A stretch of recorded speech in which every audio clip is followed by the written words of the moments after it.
Welcome to the podcast mini series, How to Plan Your Wedding in 10 Days. I'm Andie, the founder of The Bridal Journey, and along with me, I've got Georgie from After the Rock, and we're going to guide you through planning your wedding in just 10 days.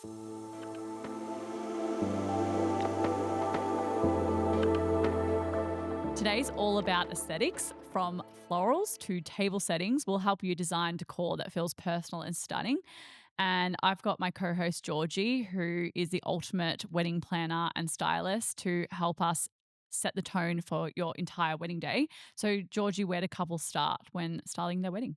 So we've already talked about defining your personal style and getting an idea of the words that you're going to, use to describe your wedding, which is great. So get that out again. Like, what are your words? Whether it's 3 words, 5 words, pull out those Pinterest boards and get a feel of, of the look and feel and style that you're starting to lean into.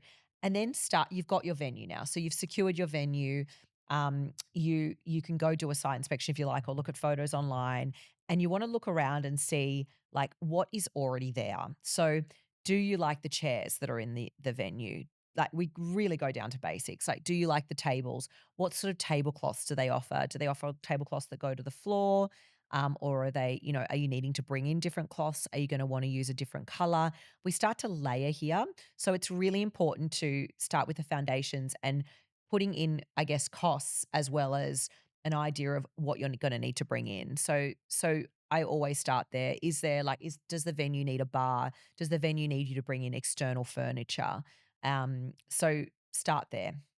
Then when it comes to all of the other elements to add on, I would then next go to what is going to be on your table. So, are you doing candles? Are you doing flowers? Are you bringing in different cutlery or crockery? So, start to layer that as well. And again, what does the venue already have? Like, do they have beautiful glassware that you're really happy with? Do they have cutlery that you actually quite like? Or are you wanting to completely reinvent the wheel? Get those basics together so you can see where that's all sitting. Floral obviously is a huge component. I recommend going and talking to your florist, starting to pull imagery of things that you like so that you can start to talk to them about how you can translate that into your space. Again, Instagram, Pinterest, like the awesome, blogs and things that you follow, go and have a look and start to pull imagery of what you love and start to categorize it. So categorize it into florals. Ideally, you do florals like for your bridal party, so bouquets, etc. Florals for the ceremony, and then florals for the reception. Whether that's like you might also have an extra one that's like installations or picture moments as well. And then after that point, you can start to see if there's any other, I guess, more theatrical elements that you want to bring in, whether that's draping or plinths and urns or things that you want to bring into the space to create it to make it look really, really different as well. It's a lot. Is there anything that you would suggest that really will elevate? When I've spoken to people before, it's a lot about the linen, which people underestimate Mm. can really enhance a space. Would you say that is true? Like, really invest kind of in a beautiful linen across your tablescape, or like what do you think like will really elevate like a must have styling element, particularly if someone's on a bit of a tight budget? I do actually think it's probably more around the stationery. Look, I'm big on anything you touch. So for me, the linens, the weight of the cutlery, the beautiful glassware, anything that people are sitting and being surrounded by for a long period of time, which is the dinner is normally the longest amount of time. I think investing there is really good because people get to experience it for quite a while. So I definitely think that's one thing. Stationery is a really good way to insert personality, and so through your menus, through your place cards, like how you deliver that, whether you do the menu where And a bit of it's fun. yeah, Yeah. like you could have the whole menu written out on the entire tablecloth. You can do custom printed napkins with the whole menu on it. You could do beautiful fold menus. Like there's so many different designs that you could do. Um, and same with your place cards. You can have a bit of fun with how you present those as well. So you could really elevate the tablescape by that. And I think also thinking about the service of the food and what you can actually fit on your tables as well. So sometimes you might have share platters and the table's only 90 centimeters wide. There's no room for huge florals and those sorts of things. So you might want to put things on the plate like the menu and the place cards and beautiful napkins and amazing cutlery and a custom plate, like those might be the things that you actually invest in because you don't have much real estate to work with as well. And I know that you personally are not very trend driven. You Mm, really personalize and do things really originally. But people do want to know of course. what kind of trends are coming through. Set aside, I know what you do with the weddings that you're doing it very personalized and different and individualized, but just say, I have no idea. I am not a stylish person, but I just want some sort of guide. Is there any little things that you're seeing coming through the next like year or two that people could kind of look at doing with their styling? Yeah, for sure. Look, Pantone color of the year, Brown. whenever. Yeah. And do you know what? We did a wedding before, like literally 2 weeks before the Pantone color came out, and we did this like stunning, like tobacco-y, like nudie cloth, which you featured on Bridal Journey. But like that wedding was like 2 weeks before the new Pantone color came out. We were just really lucky. I But bet you sent a couple of messages around a group chat about that.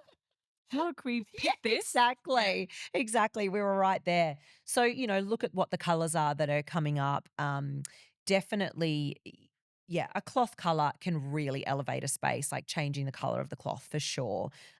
Definitely little what we call keys, like, little customized things. So you might have cute little customized matchboxes or beautiful the way that like even like butters, like we did this a few years ago, but we did molded butters in the shapes of like columns and Greek goddesses. And like, I feel like there's a lot of butter molding coming around. I think like hand stitching again is still here, draping. Like it's been in for the last couple of years. I think that it's not going anywhere.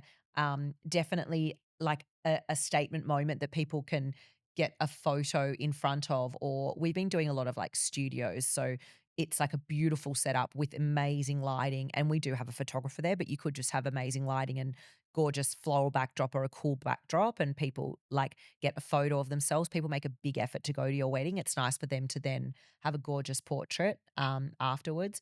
We're still seeing film photography. So whether you do disposable cameras or you have a film photographer, shooting as well, like we're finding that still really popular. Custom coasters for under drinks. Um, Gosh, I could go on and on and on and on. Well, But you yeah, had like custom ice cubes, yeah, you like did the ice cubes with the little snake sign in it. That was quite yes, ice sculptures. You renamed a bar ice. or Lots of restaurant with the couple's name yes, one yes, time. That was quite cool and creative. And people yeah, love those little touches. And it just they adds a love bit of it. like whimsical, fun touch to a wedding that is also a good talking point for the guests as well. Absolutely. Yeah. So I do think those little things that people go, that's so them. Personalization too is massive, as in like we did a wedding, we did one years ago, but we did it recently again where for the place card, it had the guest's name on it, but on the inside we actually had a personalized letter from the couple to everyone. And a tricky little trick was that they did a one-liner that was very personalized and then the rest was quite generic. So it wasn't like they had to write a full letter for 100 guests. They wrote a couple of sentences for each guest, and we made it into letters, so everyone took that home as a keepsake. Mm. So definitely, and like think of things too that have got longevity. So again, if you're on a budget and you'd like, oh, I can't justify spending that for just one night, sometimes we'll do a beautiful custom wax seal. Well, then you have that wax seal, so if you do it with your new initial, if you're going to change your name or your two initials together, or a symbol that symbolizes, you can use that on your letters forever and a day, like for the rest of your lives together, which is really beautiful. So think about things that have a little bit of longevity as well. Great. And is there anything that you think people need to stop doing?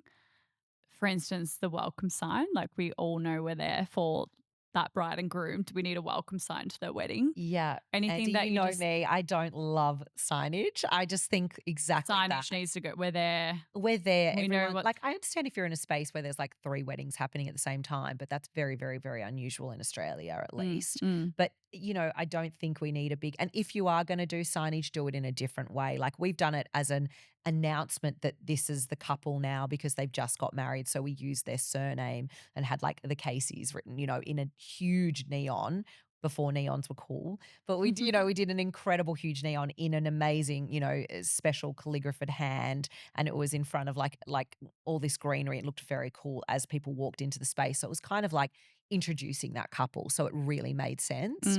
Mm. But yeah, I don't think we need so much of that. I don't think we really need bonbonniere, like a guest gift Yeah, no for wedding favors. everyone. No one takes it, it gets left behind. Yeah, and it's a big investment usually, and I think that, Yeah. you could transfer that into a better DJ. McDonald's at the end of the night or something. Exactly, exactly. And then on that note too, it's like the things that can go are things that remember that you're thinking about this all year. Think of it like your guests are only there for a small amount of time. You want to think like if you do 3 things, it's a lot. Like, you don't need to do 15 things. You can do 3 beautiful things that are really personalized that will make the whole wedding look incredible and personalized. You don't need to constantly have all these cheap tricks coming out. Great. Back away from Temu. All right. So thank you so much. Our next episode is actually on invitations and communication.